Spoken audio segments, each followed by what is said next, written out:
Hello, welcome. Thanks so much for joining. We'll give it a few moments to let a few other folks join, and then we will get started. You might have noticed as you were coming in that we are recording this webinar. So just be advised if you don't want your photo to be seen, you're more than welcome to remain off camera. We are also going to be utilizing the chat function today. So if there's any questions that come up throughout the presentation, feel free to jump them in, to pop them in the chat, and we'll be monitoring them. So feel free to utilize that function. And at the end, we will certainly be taking questions and would be happy to have a conversation and to hear more about you and where you're coming from. So if you are an Islander, if you're not an Islander, welcome. We're happy to have you here.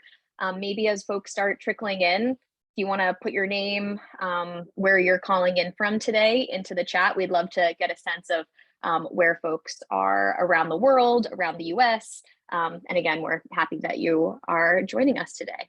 Welcome.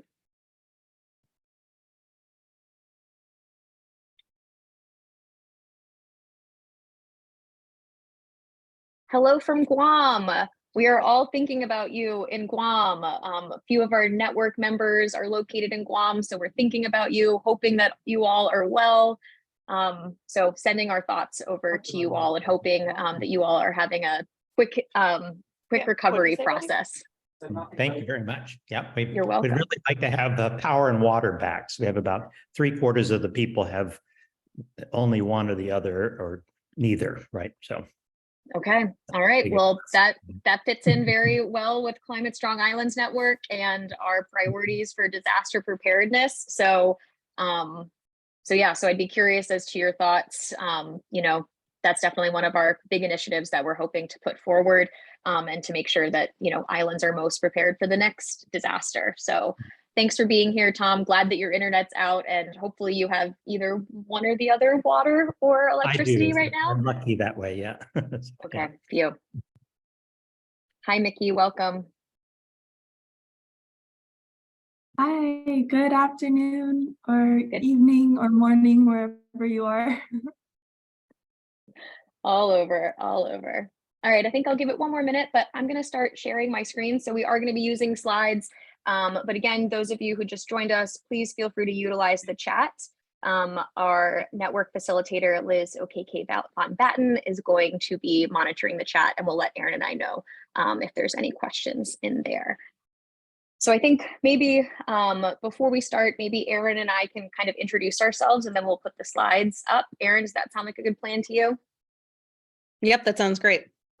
All right, great. Well, hello, everyone. My name is Nora Carlos, and I work with High Street Strategies based in Washington, D.C. And Aaron and I have been working with the Climate Strong Islands Network for almost 3 years now. And in our role, we are policy consultants and a lobbying firm that is working in partnership with CSIN. So we'll kind of take you along the journey that we've gone through CSIN over the past few years and what we've been up to over the last few months. But one thing about my background, which I am very proud to share, is that for 2 years of my life, I worked and lived on Smith Island, which is an island in the middle of the Chesapeake Bay. So island issues are very near and dear to my heart. I know them well, and couldn't be more excited to be working with this network of awesome folks. So thanks for being here, and I'll turn it over to my colleague, Erin. Thanks, Nora. Hi, everyone. Erin Gaines, also with High Street Strategies. It has been such a pleasure to work with CSIN over the last couple of years to help develop the policy framework and really bring it to life and bring some of these issues straight to DC. I am personally based in Portland, Oregon, and have been meeting with all of these wonderful CSIN folks through Zoom for years. So it's been great to get to know everyone. And yeah, we're excited to be here and to share more about what we're working on. Thanks, Erin. Liz, do you want to say anything while I put the screen up? Just a special thanks to everyone who's joining today. I know we've had a few folks come in the last couple minutes, and as Nora shared at the top of the hour, she and Erin are going to be giving some updates to what's been happening in the last few months since we had a DC fly-in in February for the network with our steering committee members. So very excited for you all to be here. Again, Tom, thank you so much for joining us from Guam. Really great to see you. And Nora, go for it, kick it off. Awesome. Can you confirm that you're seeing my screen and that it's the National Policy Framework screen? Awesome. Confirmed. Wonderful. All right. Thank you very much. Well, again, thank you all so much for being here. We're excited to jump in. So I guess, Erin, like maybe we can kind of back up a little bit and discuss some of the progress, where we've been and where we're going. So as we shared, for those of you who are new to these webinars and are new to the network, we have been working on this national policy framework about 2 years ago. So working with members of the network, our steering committee, we asked the question of what would make your island community more climate resilient? What are some of those key issues that all islands have in common? And then what are the solutions and recommendations for policy that we can work on together in order to become more climate resilient? So, so basically, what we wanted to do was answer that question, and the result was the National Policy Framework. So if this is something that's new to you, we certainly encourage you to check it out. It's a comprehensive document that lays out 7 key issue areas that across Guam, Florida, USVI, Puerto Rico, islands off the coast of Maine, despite these diverse geographies, we have these same key issue areas in common. And then what the policy framework goes on to do is then recommend policy solutions that decision makers, federal agencies, members of Congress can implement in order to create these solutions. Erin, did I miss anything here? That sounds great. I think you captured everything. Perfect. So maybe I'll turn it over to you to kind of go over the 7 key issue areas then.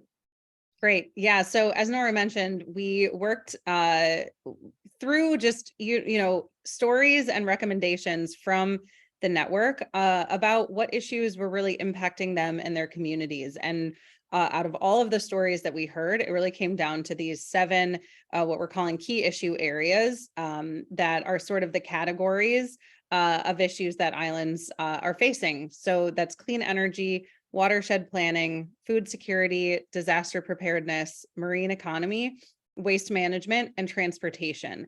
And within each of these policy areas, the framework sets out, in some cases, dozens of policy opportunities that CSIN can work with decision makers in Congress and within federal agencies to implement to ensure that that islands can become more climate resilient. And so it's really what the policy framework is it's almost a menu of options for policymakers to look at and see, you know, which issues resonate with them and which ones are they willing to champion to help islands become more climate resilient.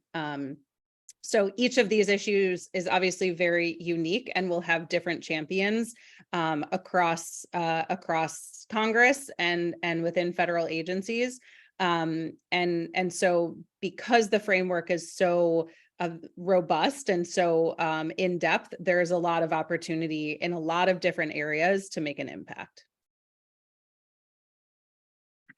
So just like Erin said, we've been using the National Policy Framework to start conversations. So in February 2023 into early March, we had steering committee members from St. Croix, from Guam, from Puerto Rico, and Hawaii come with Erin and myself to Washington, D.C.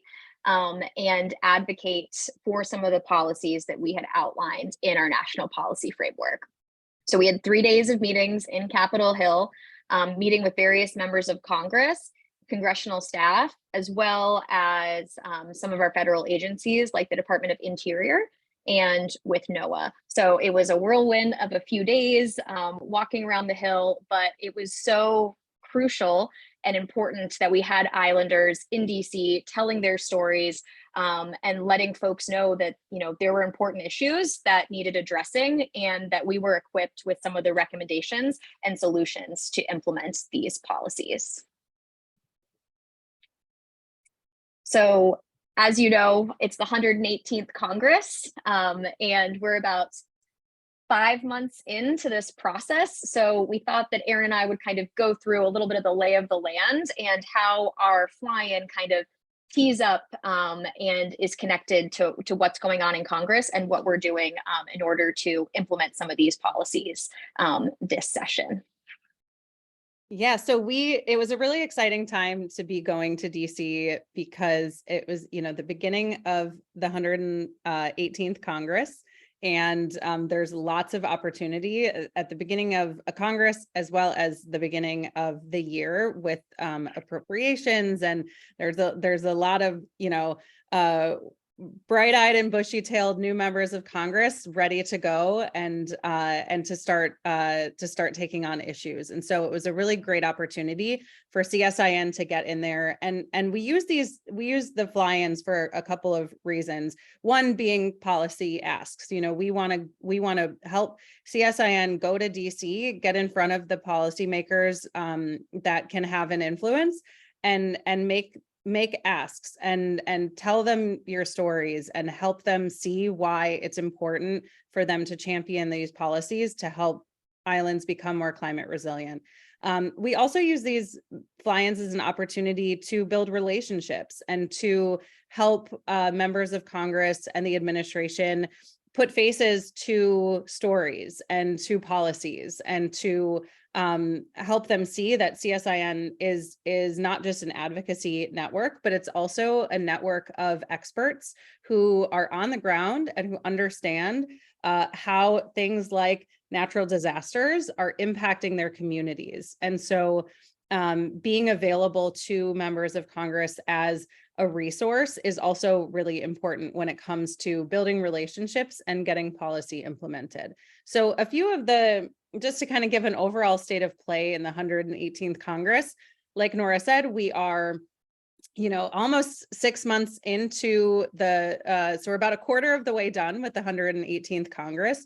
And as I'm sure if anyone has turned on the news or opened social media or a newspaper, you have seen that the big thing in Congress right now is the debt ceiling negotiations.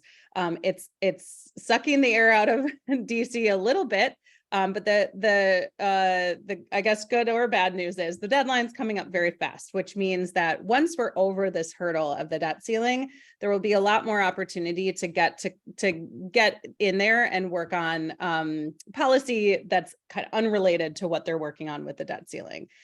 So right out of the gate in the 118th Congress, springtime is usually when committees start talking about appropriations. And so the appropriations committees have all their deadlines in the spring. And that's, you know, an opportunity every year to get CSIN priorities into the mix. With the debt ceiling negotiations, we'll get through these in the next week. And then we'll go into things like the Farm Bill. So the Farm Bill is a 5-year authorized giant package, mostly carrying things like the Supplemental Nutrition Program, beginning farmers programs, agricultural conservation programs. There's a forestry title. And so there's a lot of opportunity there as well. And one of the things I'm sure we'll mention it later as well, but just a note, we were able to work with in one of the offices on Capitol Hill to work on some language for the Farm Bill that would help give island representation on some agricultural advisory groups. And so any opportunity like that, where we see what we would call a big package or a must-pass bill like the Farm Bill, are really great opportunities to get CSIN priorities in the mix. And so appropriations, debt ceiling, farm bill, that's going to be a big bulk of the year. And what tends to happen is in the middle of a Congress, there's not as much pressure to pass things right away. They can kind of kick them to next year. And so going into next year, and we'll go through this schedule a little in a few slides, but going into next year, we'll have more opportunities, particularly when we get to the end of the Congress and members of Congress are trying to pass anything they can. And so that's always an opportunity to get your issues into the mix. So that's kind of the state of play of Congress right now. And of course, just as a refresher, we have a divided Congress. We have a Republican-led House, and we have a Democratic-led Senate, and of course, a Democrat in the White House. And so that obviously creates some interesting dynamics. So we'll see, but we think a lot of the policy priorities in the framework are very bipartisan because they're really about community resiliency. So that's kind of the state of play in Congress right now. Thanks, Erin. And so, with all of these various legislative vehicles kind of ongoing and kind of following up from our conversations in DC with our steering committee members, we've been following up with folks, and we've been, trying to position CSIN as thought leaders and who are folks that can provide input and support on legislation. So it's been really exciting to see offices coming back and say, hey, we're thinking about the Farm Bill. Like, what ideas do you have? What are some opportunities where we can include islands or even make sure that islands aren't actively being excluded, whether intentional or not? So that's kind of been the focus post fly-in. So CSIN, brought our various priorities. It was pretty interesting as we were on the ground with Dr. Austin Shelton and Lirio Marquez, the network's co-chairs, coming from Puerto Rico and coming from Guam, coming from, very different organizations and institutions. Austin really was excited to talk about sea grants, and Lirio was really excited to talk about mangrove restoration. So these two different ideas, but those stories really stood out and impacted staffers. So they know where our interests are and where there might be opportunities to work together moving forward. So as Erin mentioned, the Farm Bill has been a great opportunity for CSIN. And following our conversations, we've been able to work with the offices that we met with and get connected to staff that are working on Farm Bill priorities. So two things that CSIN has been working towards and kind of currently has in the mix. We had a few different ideas, and the two that we're moving forward with is our micro grants and U.S. territories representation on USDA boards. So currently USDA has a micro grant program. And when they say micro grant, they mean micro grant. So anywhere from $700 to about $3,000. And it's all about local food and local agriculture assistance. So we've been working with offices to try to increase the amount of funding and to make sure that all the territories and the freely associated states have access to those programs, are aware of those programs, and reauthorizing more funding in this Farm Bill. And it's been really exciting because we've been working with offices in Hawaii and then offices that also represent the territories. So it's been really great to see island and island camaraderie coming together and recognizing that this is a need, and basically trying to get that as a part of the Farm Bill and that larger package. The U.S. territory representation on USDA boards in a lot of different places in the Farm Bill, they have these working boards that are seeking to address different agricultural issues. And after combing through, Erin and I noticed that there's no territory or no island representation.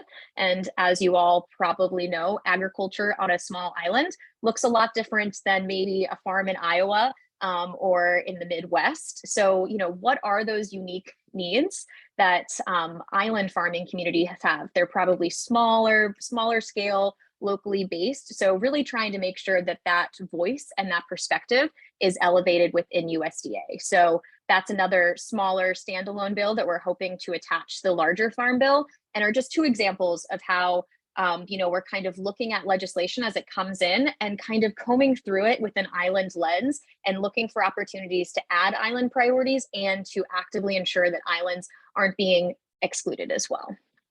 The other thing that I'll mention down here is when we were in DC, we heard about some upcoming bills that were coming in or kind of next to be introduced. So one of them, which you might be familiar with, it was introduced in the 117th Congress, is the Insular Area Climate Change Act. It's a very robust bill, and basically what Aaron and I have been doing is kind of a side-by-side comparison. There's a lot of really great energy programs, a lot of priorities focused on how to make the insular areas more climate resilient, but there are some gaps. And so we've been kind of looking through our national policy framework and noticed that there's not a lot of opportunities within watershed planning, for example, or waste management. So just again, trying to make some recommendations on, this is a really awesome bill, but we're really advocating for like these two other things that are 7 key issues, key issue areas for the network. So how about we add a section that's kind of focused on data collection for watershed planning, long-term water quality monitoring, etc. So again, kind of looking for opportunities there. Same thing with the NOAA Organic Act. So as I mentioned, Dr. Austin Shelton in Guam runs Guam Sea Grant and has a ton of institutional knowledge about the Sea Grant program. And one goal that the network has is to try to bring Sea Grant institutions to all of the US territories. So really trying to think about, how do we bring a Sea Grant program to USVI, and, what are some of those legislative vehicles? Who are the people that we should be talking with? And, what are the opportunities to kind of work on pushing that forward? Finally, the Territory Statistics and Collection Equity Act. So as soon as we left DC, just a few days later, as Aaron and I were sending out our thank you emails, thinking about how we were going to further the conversation, the House Committee of Natural Resources, whom we had met with, reached out and said, hey, we heard you. Thanks for meeting with us. By the way, we're introducing this piece of legislation. Would CSIN care to comment and support? So that's exactly what we did. We said, this is great. This is something that we talked about with them. So that's the other thing is, when folks are proposing legislation, introducing legislation, if CSIN can give their thumbs up stamp of approval, then that is, definitely a signal to other lawmakers and other folks on the committee that this is an organization that you want to get your support from. So that's the other thing that we're trying to kind of position CSIN as being.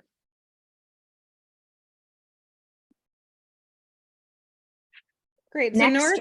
Nora talked about the legislative side, and we're also engaged on the administrative side. So there are obviously a lot of policies within the framework that require legislative action. So they need a bill or authorization or appropriations to get done. But there is a lot that agencies have the authority to do and that they're doing now that could impact islands. And so as we look through the framework and we think about what are some of these policies that kind of don't need a legislative fix, they need administrative action. We can and will be reaching out to the agencies that control whatever policy issue it is, to engage with them, to build relationships, and to establish CSIN again as a network of experts and kind of a key stakeholder in a lot of these conversations. One example is the Environmental Protection, the EPA, had put out a request for information on an environmental and climate justice program that they were authorized to carry out. And so on behalf of CSIN, we submitted comments with perspective in there, again, with that island lens. And so there's lots of opportunity to kind of keep sort of poking the administration and agencies to ensure that they're remembering to include an island perspective. And you know, a lot of this work is not necessarily passing a big bill, you know, a big climate bill. That would be amazing. But a lot of this work is what seems like very simple things: adding an island representation on an advisory board, or ensuring that an island stakeholder or community member is consulted as part of a collaborative process. And so that is a lot of the work with the administration will be doing just that. It'll be submitting public comments, input on rulemaking that the agency has to go through when it comes to major federal actions. And so a lot of the work with the administration will be just kind of continuing to kind of poke them on ensuring that islands are represented and that the perspective of island communities is a part of the conversation.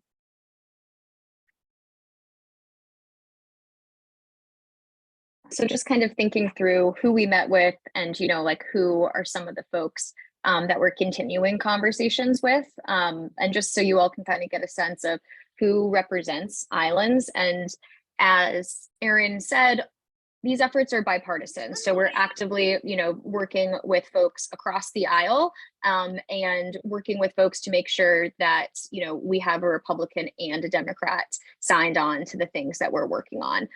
That's really important. As Erin also shared, you know, we have a Republican-led House and a Democrat-led Senate. So, you know, often working in coordination with the House and the Senate is going to be important as we move through the 118th. The other things to kind of think about on this list is we also met with other folks who are deeply passionate about the ocean, who have relevance on our different committees, but these are just the folks that, you know, technically represent U.S. islands. Great. And I did just want to check in on the chat. I think there was a question about the status of the Insular Areas Climate Change Act. Yeah, so so the Insular Area Climate Change Act was introduced in the 117th Congress. So when we were speaking with committee staff, they let us know that they were intending on reintroducing it. It hasn't been reintroduced yet, but you know, as we build that relationship and let them know that we had some thoughts, we're actively working with the committee to try to add more to that bill when it is reintroduced later in the coming months. So, you know, still kind of working in timeline to be determined, but it has not been reintroduced in the 118th Congress. Thanks for your question, Lloyd. Let's see. I'll let Nora, I saw Lloyd had another question. I'll let Nora maybe read that question and check it out while I talk about relevant committees, because that's actually a really good, kind of a good segue into relevant committees. Nora mentioned the committee that's working on the Insular Areas Climate Change Act would be the House Committee of Natural Resources. So in both the House and the Senate, there are many committees that, because the policy framework has 7 key issue areas, which cover a lot of ground, there are a lot of committees of jurisdiction that are going to be relevant to these conversations, depending on what issue we're talking about. So in the House, we have the Natural Resources Committee, which is going to handle insular affairs. It's going to handle public lands, a lot of I think they cover the marine protection aspect. Then you have energy and commerce. Obviously with renewable energy, the E&C committee is going to be really important. And then commerce is going to have jurisdiction over NOAA. And then you have agriculture, which is pretty straightforward, transportation and infrastructure, appropriations, which on both the House and Senate sides, appropriations are going to be very key committees as we're talking about funding, and down the line, potentially requesting earmarks for certain projects. And if anyone is a super policy wonk like me, you have heard about earmarks before. They were a relic of the past a little bit. They were used a lot back in in the 90s and the early 2000s to send federal dollars to states for specific projects. So a senator or a representative could get an earmark into an appropriations bill and get money for their state. Earmarks went away for about a dozen years or so because of issues with money going to states and not being used, or it was sort of used as a like a bargaining chip in a way. And so there was a lot of concern about fraud and waste, fraud, and abuse in the federal government. So they went away. Earmarks are back. There's a lot of restrictions on them now, but it's a really great opportunity for organizations like CSIN to go to their key policymakers and talk about specific projects that can be funded. It's usually like shovel-ready projects, but it's a really great way to request specific funding for specific projects. And so there's a lot of people have a lot of thoughts on earmarks, but they can be a really great tool.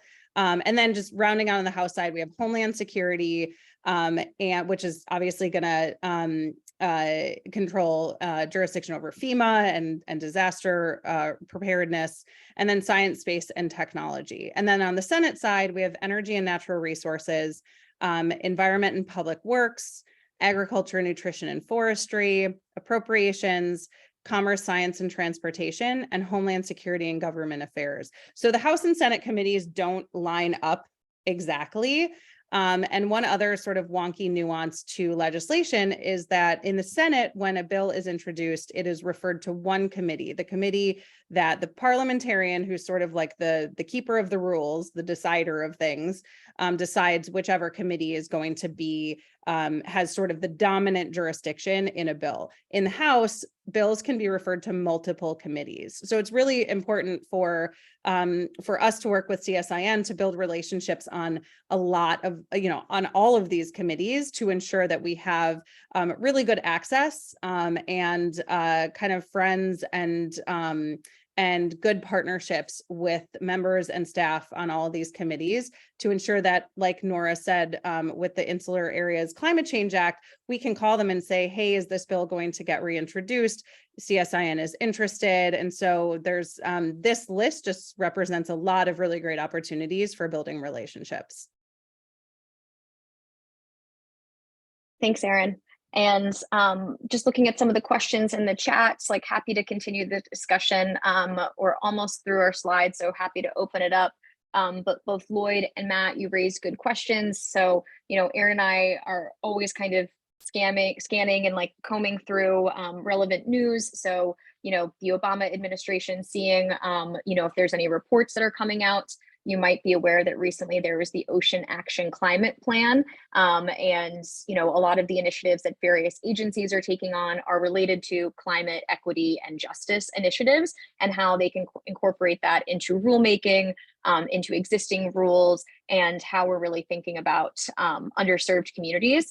So if you look through the national policy framework, in addition to our 7 key issue areas, we also have cross-cutting concepts and some things that, we kind of forefront and are, in most sections, the first item in our policy recommendations are really making policies locally and culturally relevant. So I think like that's, a huge talking point and a huge consideration whenever we're speaking to various folks in agencies or on the Hill.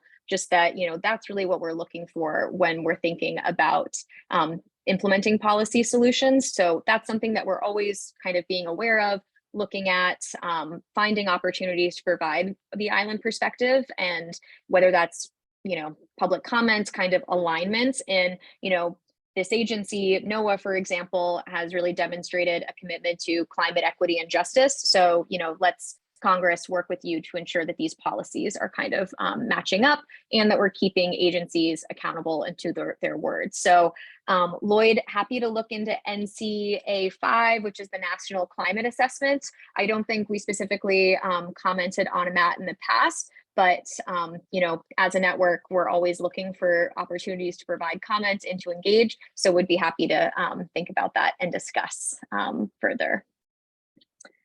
So again, opportunities and next steps, like as Erin and I have been mentioning, like, this is kind of what we've been doing over the past few months and kind of where we're going. Just a few days ago, we had a staffer reach out who attended one of our congressional briefings.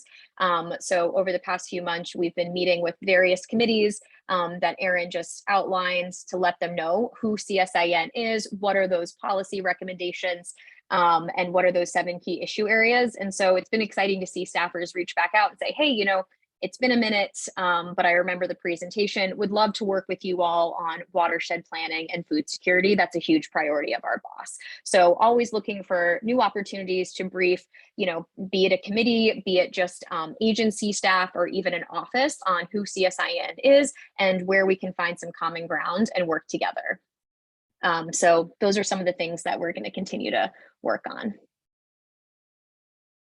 And we've talked about a few of these things, but just to kind of round them out and give a summary of how CSIN can get engaged, and why it's important kind of at all of these levels. So introducing legislation is obviously a really exciting opportunity to for CSIN to get involved in policy development. So, not just advocacy, not just looking at bills that have already been introduced or about to be introduced, but to really develop policy from the ground up. The policy framework has a lot of amazing ideas in there that could be taken and drafted into legislation and sort of shopped around in a way to policymakers who may be interested in these policies and who would be willing to be the champion and carry these policies forward in Congress. And so as we build relationships with offices, we have been talking to them about how we have this framework, sharing it with them, and basically saying, like, please take a look at this. Let us know what your boss is really interested in. And if there's a policy in here that they want to carry forward, how can we work with you to make that happen? And so introducing bills is just a really exciting opportunity for CSIN. We've talked a bunch about ensuring representation. We can do that through legislation, ensuring, the example of the micro grants or the advisory committees, ensuring island representation, not only in bills, but also working with the administration to ensure that they have that type of representation on their advisory committees and collaboratives as well. And then providing expert feedback. Nora was mentioning, building relationships with staff. I am a former Senate staffer, and whenever we would work on policies, it was really important for my boss to ensure that the stakeholder groups that he checked in with them to make sure that what we were working on was of interest to them and would be helpful to them, and how could it be improved. And so building those relationships with key House and Senate staff and with members and in the administration as well ensures that when these policy issues come up in their mind, that they are constantly thinking, I wonder what CSIN thinks. I'm going to reach out to them. Let's get their input. And it puts CSIN in a really good position to be influential and to help shape policy that is ultimately going to benefit all of your communities.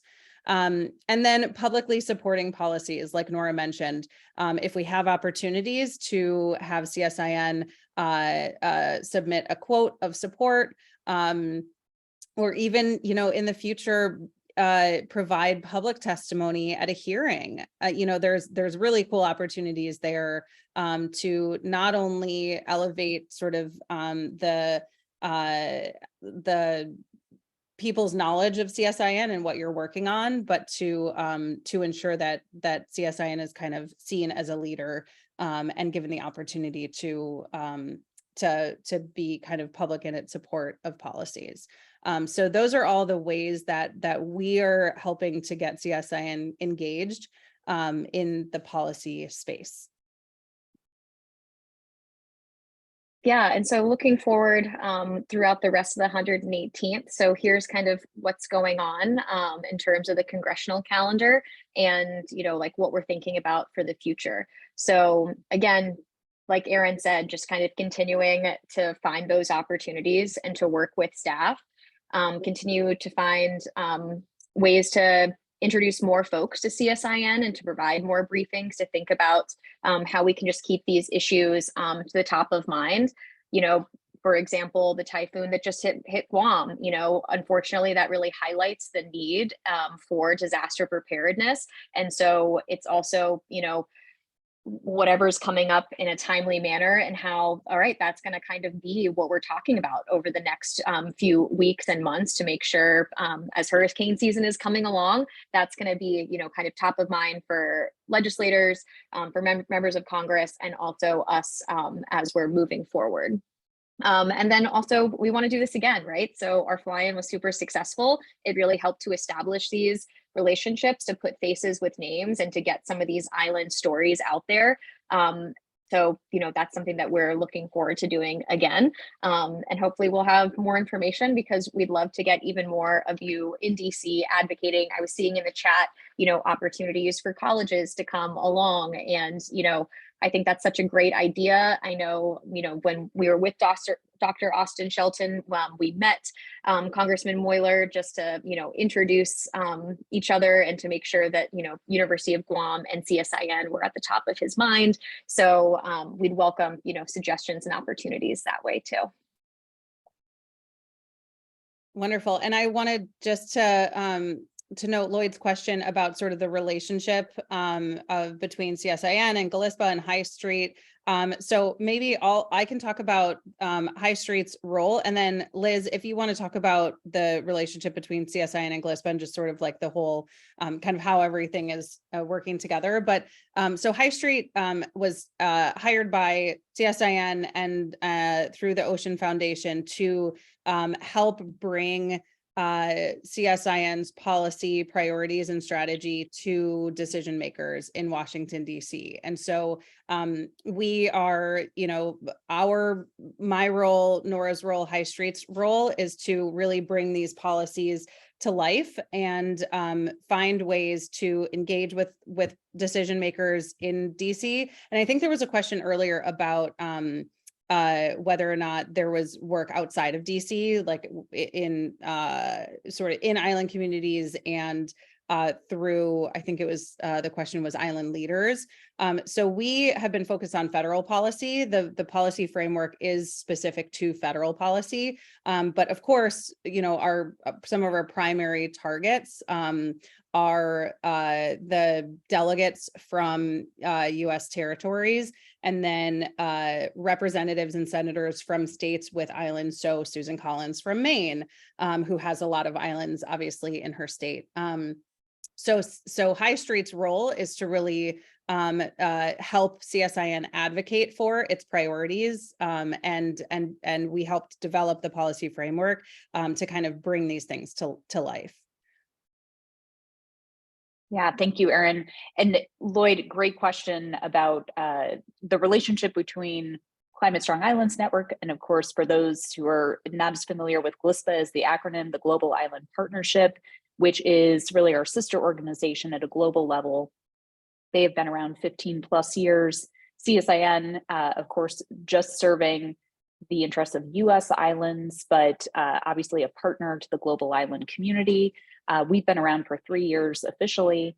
And as Erin noted, High Street Strategies is the team that we have brought on as a contractor to make sure that island leader voices are heard on the steps of Capitol Hill, let alone in the buildings and chambers. So, so what you heard today is really a progress report from them on where we've taken the national policy framework, which of course was informed by our steering committee, which is, you know, the membership is all island community members, and you can check that out, the roster of our 11 steering committee members on our website, with Kate Brown from GLISPA, who's the executive director, as one of our advisors.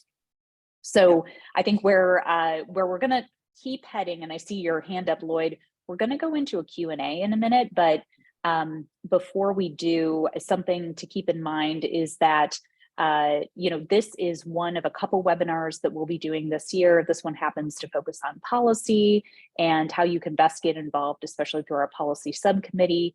If you are interested, that's a group that meets once a month, and it's a volunteer group. Some of our steering committee members are on it, as well as other island leaders from across the US, helping to do things like shape the national policy framework, help Erin, Nora, and their colleague Matt decide what our priorities are within the network that then we uplift to the steering committee and the co-chairs, Lirio Marquez from Vieques Conservation and Historical Trust in Puerto Rico, as well as Dr. Austin Shelton, whose name you've heard a couple times, from University of Guam. There are current co-chairs of the steering committee, and so they ultimately are then giving an okay to move forward with some of these policy recommendations that you've heard today, and then the actions that have followed. So without further ado, I'm going to toss it back to Nora and Erin just so that they can close us out and then move into the Q&A, because there were some great questions from all of you that we'd love to address. Also, if you have others, feel free to populate the chat. And of course, if you want to reach me directly, I will also put my email in there. Thanks so much, Liz. Yeah, and I think Liz also highlights, so, kind of in next step. So we always welcome more island perspectives. And I think that's what's so special about Climate Strong Island Network. Erin and I work for you all, and we're just trying to make these policies happen and implement them. And so one benefit of being a part of the network, and specifically on the policy subcommittee, is Erin and I just last night met with our policy subcommittee and kind of shared, all right, these are the things that we have in the mix. How do we feel about this? What should we be considering? And I think that's the other thing just to kind of to highlight here is that when we go to members of Congress, we've also assured them that this is well vetted because we have such an impressive steering committee and policy subcommittee that represent a diversity of US islands, and they've all signed on to this. They give it their stamp of approval. So that, this is going to be relevant to US island communities. So we'd love to have more representation on our policy subcommittee. So reach out to Liz. And the other thing is, I feel like we've also talked about a lot of the challenges of being climate resilient. And the other thing is, we know that islands are innovative hubs, and, islanders are very resilient and are, the birthplace of many solutions. So it's, obviously one thing to go to members of Congress and their staff and to say, we're having this issue with this federal agency, or this is a solution to a challenge that we've been having. But I think really, highlighting that islands are centers of innovation and have a lot of the answers and solutions that can be replicated elsewhere. So we're always looking for that, those anecdotes, those success stories that we can also share with members of Congress, and would welcome and encourage those as well. Yeah, I'll say, and this is kind of going back to the comment about bringing university professors and students. I think being able to tell a strong story is a huge help when it comes to explaining why policies are important and why they're needed. And I think, from our conversations that we've had so far over the past couple of years, there are a lot of stories, both the bright spots, the things that have worked really well, as well as the challenges that, and using those narratives can really help bring to life the need for a policy, or sort of a reason why a policy was really important, and being able to go back to the members of Congress who implemented those policies to say, thank you, that was really helpful to us. I have met over the years with many university professors who would come to DC and say, we got funding for XYZ program, and here's the research we did, and this is why it's really impactful. And I remember those stories. And so the bright spots as well as the pain points are really important for telling that story and for being a strong advocate for programs that will help your communities. And that's ultimately what we as High Street are trying to do, is to try to bring your message with really solid policy ideas that, if implemented, will help your communities in the long run. And so, like Nora said, there's a lot of opportunity for you all individually to get involved, whether that's through joining the policy subcommittee or submitting those bright spots or the pain points. And so, helping, if you're interested, feel free to reach out to Liz or to either of us to talk more about that. But there is a lot of opportunity if you want to get kind of deep into the policy issues to participate further and maybe even come to DC with us for the next fly-in. It's a really kind of, as many times as I've been on Capitol Hill, and I worked there for 4 years, I still get excited every time I go, because it is the place where decisions are being made that impact all of our lives. And so there's lots of really cool opportunity to be a part of that. So we are very honored to work with you all and work with CSIN to bring your priorities to life. And we take our jobs very seriously. And Nora and I are really excited to be working on all of this with you and for you to ensure that your communities have what they need to be more climate resilient. So this is a really exciting opportunity for us, and we're really glad to be helping you with all of this. So closing with that, and I know that we have a little bit of time for Q&A and any other comments that folks want to make.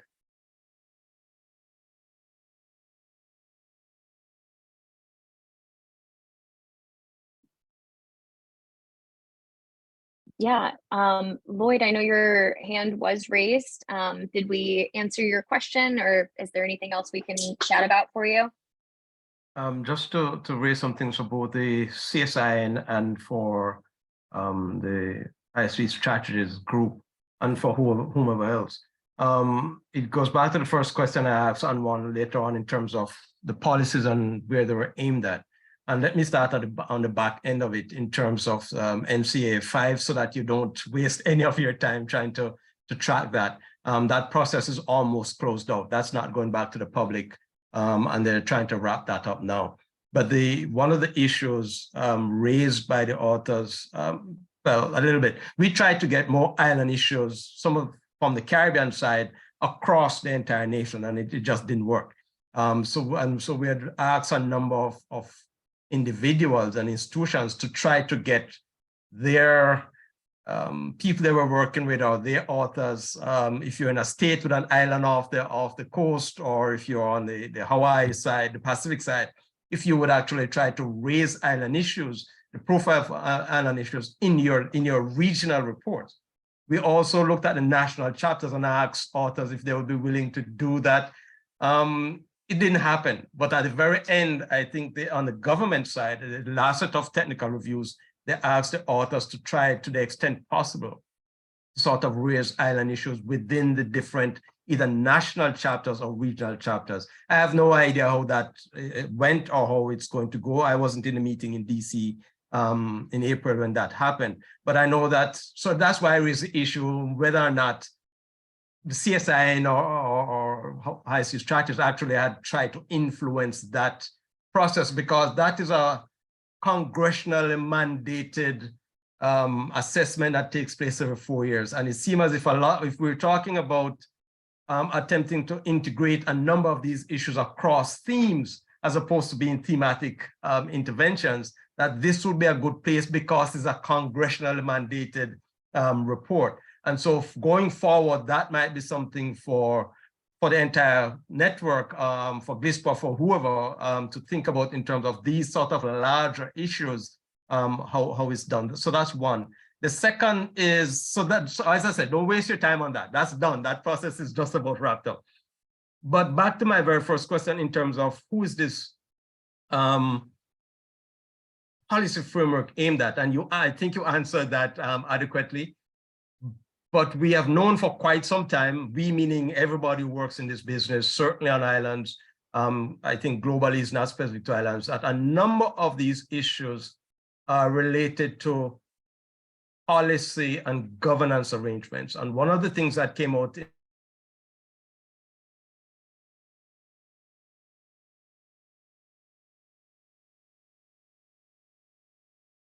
Oh no, we might have lost you, Lloyd.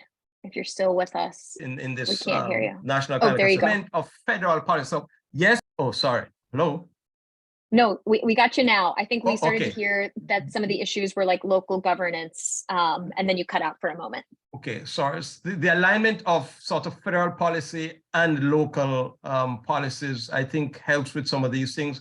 Capacity issues.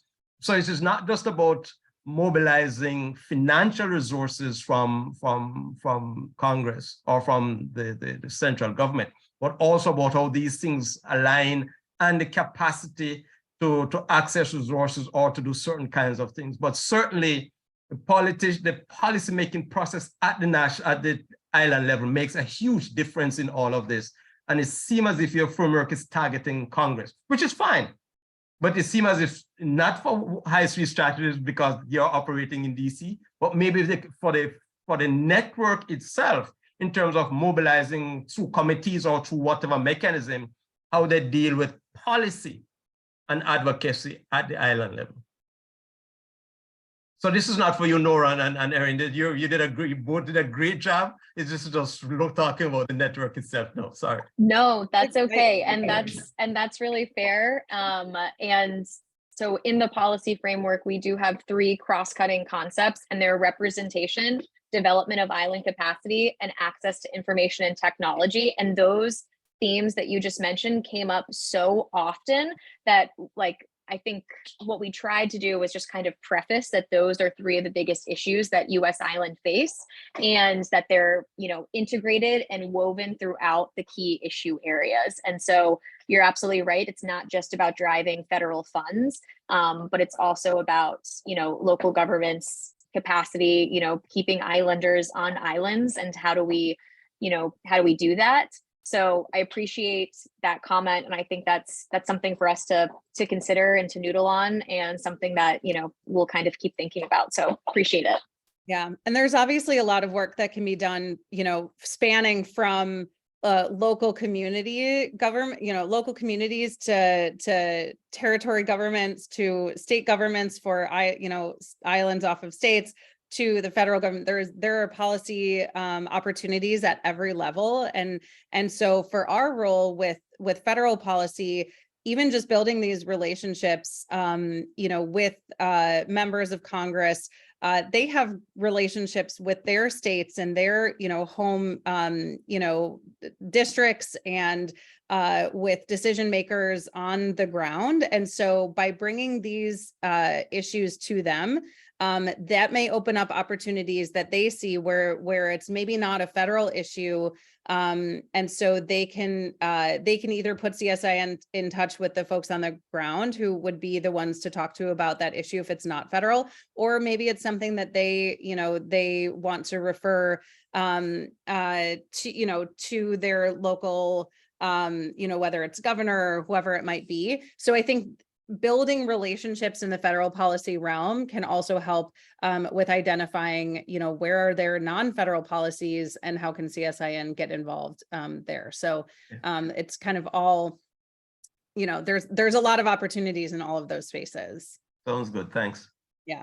And then I love, Tom, I love your comment about engaging with reps who have significant populations of people from your islands, because there are some interesting, especially when it comes to committee, who sits on relevant committees, because it's often not, it may not be someone who has an island in their state, or, a delegate from a territory. It may be a representative from Kansas. And so how do you make that nexus between, like, why should that member from Kansas or Illinois care about issues for islands? And so there's finding ways to make those connections and make these issues important to them is a big part of our job in building relationships and building just sort of building the importance of the work that we're doing, and why these members, even if they don't have never stepped foot on an island, why they should care about it. Right. I know we're at the top of the hour, but Tom, anybody else who had any thoughts, we'd welcome them as we wrap up. Thanks so much. Thank you, everybody. Yeah, thank you. This has been great. Absolutely. And stay connected, stay in touch. Sorry, we missed Matt before. We got to have a discussion with him, but we can follow up. We've been connected with him too. Liz, any next steps? I know you said there's an upcoming webinar next month, right? So anything you want to kind of preview before we log off here? Sure. Nora, thanks for that. On July 6th, 4 to 5 Eastern time, we are going to have part 2 of our webinar series, which will be focused on federal funding. A little kind of 101 on if your organization has received some federal funding in the past, or maybe you're going after some new federal funding, what to consider in terms of preparation, application, and then hopefully once you're successful, what to think about in terms of the infrastructure of your organization, what you need for reporting, what you need for follow-up, and how to leverage that opportunity for funds in other departments, other agencies, and then in the private sector. So Jason Donofrio from the Ocean Foundation, the Chief Development Officer there, will be leading that webinar. So please do join us for that, encourage others to attend as well. And in the meantime, please do sign up. If you don't already receive our newsletter, please go to our website, sign up for that. We would love to continue to keep in touch with you through that monthly vehicle as well as on social media. So thanks. Hi, everyone. Thank you. Thank you, Lloyd. Appreciate your comments and questions. Thank you so much, everyone. Thanks, everybody. Thank you. Take care.